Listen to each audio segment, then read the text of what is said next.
It's fine when the orders are good.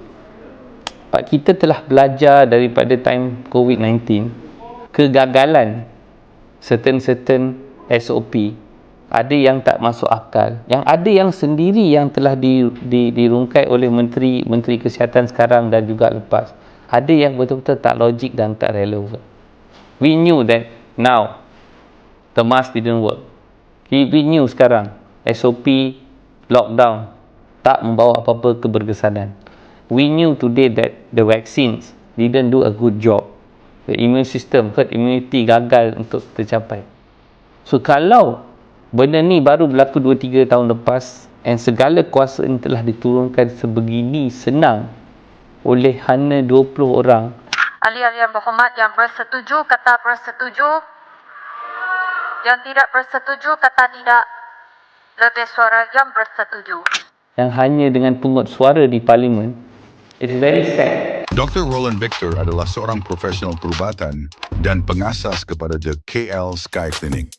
Sepanjang kerjayanya, terutamanya semasa pandemik COVID-19, beliau lantang memperjuangkan kesedaran kesihatan awam dan menekankan pentingnya memberi pendidikan perubatan kepada orang ramai.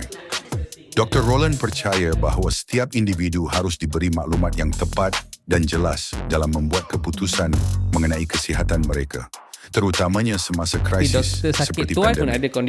Walaupun terlibat dalam beberapa kontroversi berkaitan perbincangan mengenai vaksin, perjuangan utama beliau adalah untuk memastikan ketelusan dalam sistem kesihatan dan hak pesakit dihormati. Komitmen Dr. Roland terhadap kesihatan awam dan dedikasi beliau dalam memperjuangkan maklumat yang tepat menggambarkan usaha beliau untuk memperbaiki sistem kesihatan dan meningkatkan kesedaran dalam kalangan masyarakat. This war is done and over. Kita punya battle untuk mempersoalkan rang undang-undang pindaan ni atau pencegahan pengawal penyakit jangkit 1988 ni is over. It's passed through the parliament and there's nothing we can do at the moment sebagai rakyat. Mungkin apa yang kita boleh ambil iktibar is kita leka and this thing slip through the parliament. Even though orang-orang yang luluskan benda ni adalah orang-orang yang menolak akta ni, pergilah rujuk kepada search. Kalau saya letak search population secara online 2 tahun lepas, 3 tahun lepas, cuba lihat siapalah yang menentang this akta. It's the same people who approved it today. So it's a sad day di mana akta ni diluluskan sebegini rupa dan tak ada pindaan yang lebih inklusif. Saya tak katakan akta ni tak perlu dipinda. I think akta ni perlu dipinda, terutama sekali dari segi tracking, tapi dengan cara yang betul. So the next thing yang kita harapkan, apa benda yang kita boleh harapkan lepas satu akta dipinda is SOP ataupun peraturan-peraturan yang akan dikeluarkan untuk kita lihat bagaimana guidelines ataupun apa peraturan-peraturan yang boleh digunakan. So kami sebagai pegawai perubatan, rakyat dapat tahu, okay, to what extent, sehingga mana akta ni akan digunakan. Medical field ni pancreatic cancer. Bersama saya Dr. Roland Victor. Satu benda yang and one of the worst stress can happen bila you makan tak sedap. Doktor, saya punya culture kena makan nasi. Zaman moden. But at every second of your life you either earn or learn. Satu Medic Show. What's up guys? Welcome to another episode of Leseng Batu Khas. Saya terpaksa buat secara genjat disebabkan ramai yang tertanya-tanya tentang pindaan Akta 342 ataupun Akta Pencegahan dan Kawalan Penyakit Berjangkit 1988. Pindaan ini telah diluluskan pada hari Isnin lepas. It's a sad day untuk perubatan, tetapi apa yang telah berlaku di parlimen telah berlaku. Tapi ramai masyarakat di luar sana masih tidak tahu apa implikasi akta ini pada masa yang akan datang. Okay. First thing kita tengok, ada beberapa perincian tentang Akta 342 yang perlukan pindaan. Tapi a bit of background story is kenapa akta ni pada 2 ataupun 3 tahun lepas masih gagal untuk mendapatkan kelulusan ataupun sokongan daripada ahli-ahli parlimen. Okay, so this episode again is brought to you by Ecosenia, an antioksidan yang biasanya kita boleh dapat untuk makan, yang hanya boleh dapati di doktor-doktor berhampiran anda. Okay, balik kepada Akta 342, apa isu-isu yang kita perlu rungkai? Pertama sekali, bila kita lihat pada media masa, fokusnya hanya kepada saman dan compound. Itu yang biasanya kita telah lihat dalam masa 2-3 hari berkenaan tentang harga compound terlampau mahal. Kalau kita balik kepada zaman-zaman COVID, memang ada compound RM10,000 dan sebagainya. Tetapi kali ini, I think the compound telah dikurangkan. Tetapi itu bukan pokok persoalannya. First thing yang kita kena tahu tentang akta ni, akan ada lantikan pegawai-pegawai yang akan diberikan kuasa khas untuk menyiasat. Okey, pegawai kesihatan, okey, ataupun pegawai kesihatan persekitaran, they akan ada certain power untuk menjalankan tugas-tugas dia. Okey, di bawah seksyen baru ataupun seksyen 14A, bagi saya seorang pegawai diberikan kuasa boleh memerintah mana-mana orang yang dijangkiti atau yang mempunyai sebab untuk percaya telah dijangkiti oleh sesuatu penyakit. Okey, so definisi untuk percaya telah dijangkiti is something bagi saya agak unik. Macam mana kita boleh percaya saja dijangkiti dan boleh menjalani pengasingan ataupun pengawasan di mana-mana tempat sebagaimana yang difikirkan patut. Okay, so once it's passed again, benda tu dah lulus. Next thing, dalam section 14A kurungan 1 tadi, ini kurungan 2, seorang pegawai diberi kuasa boleh menggunakan kekerasan yang perlu untuk memastikan perintahnya dipatuhi. So definisi kekerasan ini bagi saya mungkin kita kena rujuk kepada SOP. Apakah SOP ataupun peraturan? Biasanya ada akta ni ada peraturan. Itu yang saya tahu masa saya berkhidmat dalam KKM. Setiap akta yang saya handle tu mungkin ada peraturan dia. So kita kena tengok apa peraturan ataupun SOP dia. Apa yang dikatakan oleh Timbalan Menteri di Parlimen mungkin akan wujudnya body cam. Mereka akan guna pakai body camera untuk melihat sama ada kekerasan dilakukan ataupun tidak. So terma kekerasan ni sometimes a bit subjektif. Kita kena tengok sama ada dalam akta ni ada tak definisi kekerasan, apa maksud definisi kekerasan, apapun open for interpretation, macam jelik open for interpretation. Okay, section baru 15A kurungan 2. Ini pun salah satu benda yang ramai orang concern ataupun risau. Perintah untuk memakai, membawa atau menggunakan apa-apa bentuk peranti pengesan yang disediakan oleh pegawai yang diberi kuasa. And then B, untuk memasang atau menggunakan apa-apa aplikasi digital dalam apa-apa peranti digital sebagaimana yang ditentukan oleh pegawai diberi kuasa. A membawa maksud menggunakan peranti. Okey, peranti ni boleh jadi strap. Peranti ni boleh open interpretation, dia boleh gunakan ada benda mereka meletakkan ke dalam badan you untuk track dan sebagainya. So I don't know whether ramai orang akan pergi deep sangat kepada microchip dan juga dan sebagainya, but we want to be a bit open to technology, sebab memang akan ada keperluan untuk menggunakan perkakas untuk kita track patients yang mungkin ada masalah tentang masalah penyakit berjangkit. Saya di sini ingin katakan that memang wujudnya keperluan untuk gunakan section ni. For this section, I think there is no problem, but again, peraturan. Apa level dia? Cuba bayangkan kalau ada orang yang ada masalah penyakit TB. And kita kenal pasti pesakit ni memang positif to diagnosis of TB. Memang buat semua ujian positif. Tapi dia engkar untuk kuarantin, dia engkar untuk tidak keluar duduk di rumah ataupun quarantine, and dia tak buat benda tu, and dia pergi keluar and merebakkan masalah tu. Bukankah itu satu masalah? So with peraturan memang wujud, tapi at least kalau wujud apa-apa tracking dan sebagainya, kita boleh trace. Tetapi harus diingatlah, definisi ni bagi saya digunakan membawa maksud peranti ni agak broad. So again, bila satu akta tu diluluskan, sekarang ni akan balik kepada peraturan to what level kita akan gunakan the technology ataupun device. The second thing, kita lihat pada aplikasi digital dalam apa-apa peranti digital. Membawa maksud, dulu kita ada MySejahtera. Kalau lepas ni, dengan menggunakan pindaan ni, sekiranya mereka minta anda untuk download satu aplikasi menggunakan peranti digital apa-apa, awak wajib untuk menggunakannya. That means tak ada lagi kelompongan untuk tak boleh download, tak erti download, tak ada internet dan sebagainya. So dia akan gunakan kuasa yang diperuntukkan ni untuk menggunakan untuk tujuan pengesanan dan pemantauan. Okay,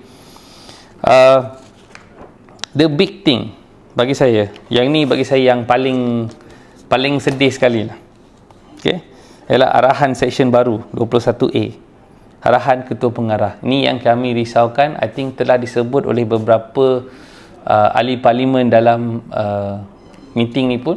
Adakah kuasa kepada ketua pengarah ni diberikan secara total? Sebab apa yang diletakkan dalam arahan subsection baru 21A-1, biar saya bacakan. Ketua pengarah boleh mengeluarkan apa-apa arahan mengikut apa-apa cara, sama ada secara am ataupun khusus maknanya spesifik, kepada mana-mana orang atau golongan orang supaya mengambil apa-apa langkah bagi maksud mencegah dan mengawal apa-apa penyakit berjangkit. Apa yang bawa maksud? Anything and everything. Dia kata kena ikut, walaupun ada dispute daripada mana-mana agensi ataupun mana-mana golongan-golongan think tank, masyarakat, pakar dan sebagainya. So dalam artikel pertama ni, sekiranya perlu cucuk, sekiranya kena ambil ubat, sekiranya kena ada kuarantin, sekiranya kena pakai peranti, sekiranya kena pakai peralatan, sekiranya kena kuarantin, sekiranya anak you ada sakit, sekiranya anak you kena ambil, all of these thing now is open for interpretation selagi kita kena tengok SOP. We need to see the peraturan and we need to see the SOP now. Okay, so sometimes akan ada pertimbangan, kenapa kita tak tengok SOP dulu buat peraturan? Why we make the akta dulu baru buat peraturan? Okay, dan yang paling menyedihkan kepada hampir 78,000 doktor dekat Malaysia ialah yang nombor 21A-2. Ketua pengarah boleh mengeluarkan apa-apa arahan, perintah atau garis panduan kepada mana-mana pengamal perubatan, bagi maksud mencegah dan mengawal apa-apa penyakit berjangkit. Okay, it's fine when the orders are good, but kita telah belajar daripada time COVID-19 kegagalan certain SOP. Ada yang tak masuk akal, yang ada yang sendiri yang telah dirungkai oleh menteri kesihatan sekarang dan juga lepas. Ada yang betul-betul tak logik dan tak relevan.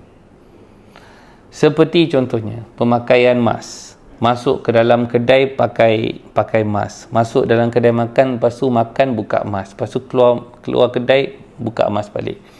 Pada pukul 8 ada SOP kena balik rumah, seolah-olah virus tu akan keluar pada waktu 8 malam dan masuk balik 8 pagi. So all of this merupakan arahan-arahan yang pernah digunakan dan pernah dikeluarkan, walaupun pada ketika itu wujud dispute dari segi saintifik. We knew that now the mask didn't work. We knew sekarang SOP lockdown tak membawa apa-apa keberkesanan. We knew today that the vaccines didn't do a good job. the immune system, herd immunity gagal untuk kita capai. So kalau benda ni baru berlaku 2-3 tahun lepas and segala kuasa ni telah diturunkan sebegini senang oleh hanya 20 orang yang hanya dengan pungut suara di parlimen, it's very sad.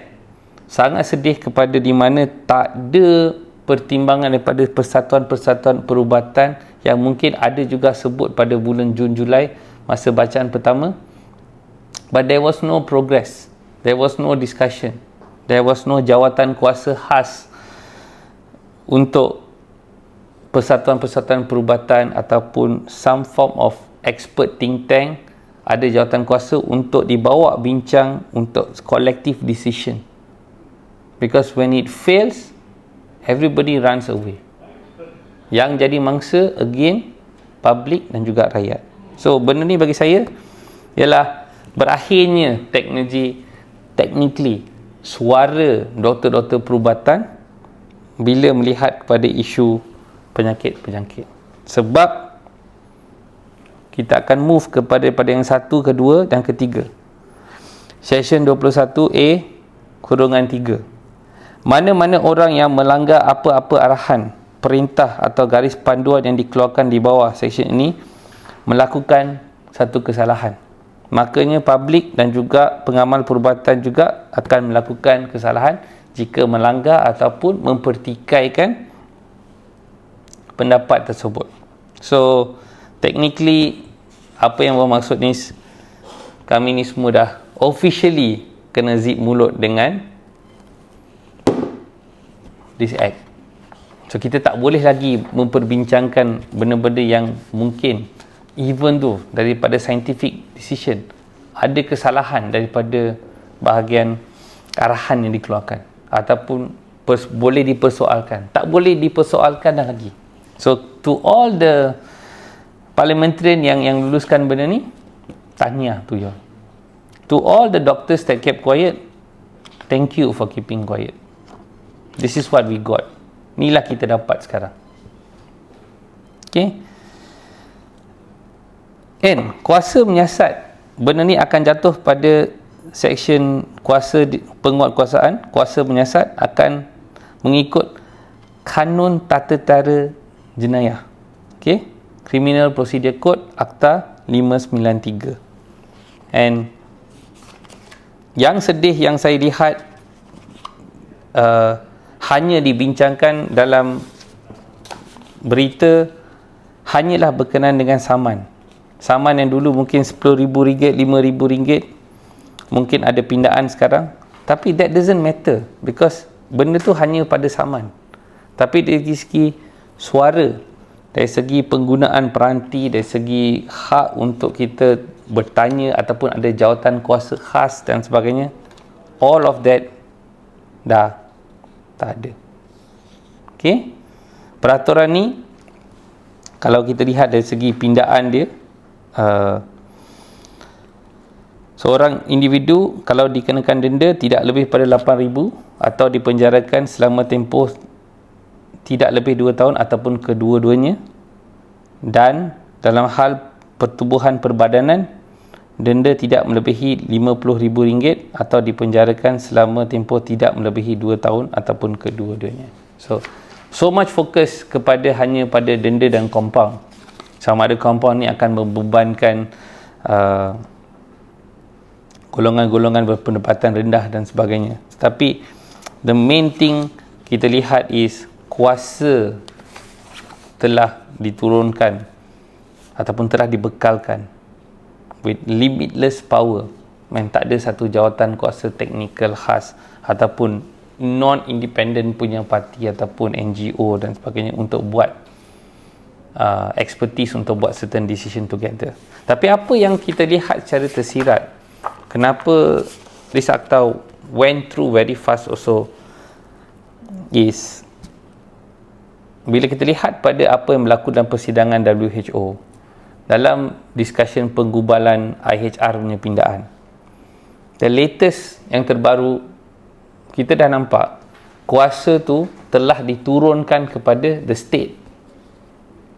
Maksudnya kuasa tu telah diturunkan pada negeri untuk self-govern. situation. Mungkin ada satu jawatan kuasa khas yang dia akan pindah.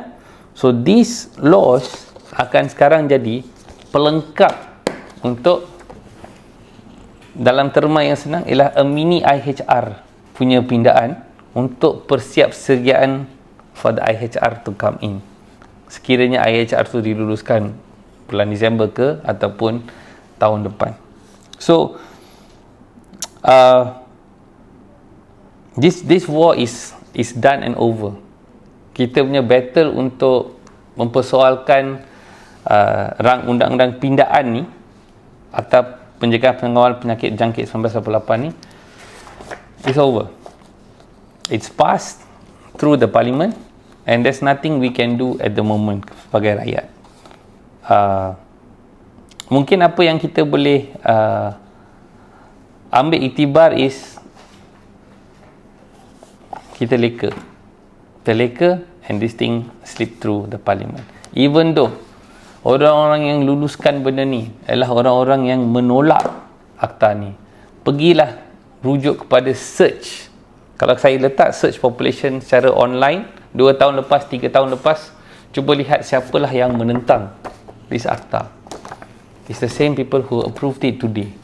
So it's a sad day di mana akta ni diluluskan sebegini rupa dan tak ada pindaan yang lebih inklusif. Saya tak katakan akta ni tak perlu dipinda. I think akta ni perlu dipinda, terutama sekali dari segi tracking, tapi dengan cara yang betul. So the next thing yang kita harapkan, apa benda yang kita boleh harapkan lepas satu akta dipinda is SOP ataupun peraturan-peraturan yang akan dikeluarkan untuk kita lihat bagaimana guidelines ataupun apa peraturan-peraturan yang boleh digunakan. So kami sebagai pegawai perubatan, rakyat dapat tahu, okay, to what extent, sehingga mana akta ni akan digunakan. Dan kalau digunakan cara kekerasan, apa yang dimasukkan sebagai kekerasan? Adakah kita akan tarik seorang yang ada masalah TB yang cukup lumpuh badan dia dengan BMI yang sangat sedikit, tarik dia dengan kekerasan, ataupun ada some form of budi bicara negotiation, ada fasa tu sebelum ada penggunaan kekerasan berlaku. Kita akan lihat, because isu penyakit berjangkit ialah satu isu yang sangat broad. Kita akan gunakan akta ni untuk monkeypox, kita akan guna akta ni mungkin untuk COVID, kita akan boleh gunakan akta ni untuk influenza, kita boleh gunakan akta ni untuk apa-apa pandemik yang mungkin akan berlaku pada waktu yang akan datang. Kita juga boleh gunakan akta ni untuk things like HIV and all of this kind of transmission. So a broad akta, pindaan memang perlu, tetapi sekarang ni kita dah sampai fasa di mana pindaan diluluskan, and now we need to see the SOP saja. Kita lihat pada SOP lepas ni. So the battle for doctors macam kami semua yang memang mempersoalkan something yang lebih transparent dah berakhir di sini. Okay, many NGOs juga banyak menyuarakan benda ni, but akhirnya benda ni telah lulus in court of law. So the law will prevail. Okay, it's a sad situation where this is passed, but life has to go on. Sehingga kita bertemu di episod yang akan datang, kita lesung kau-kau.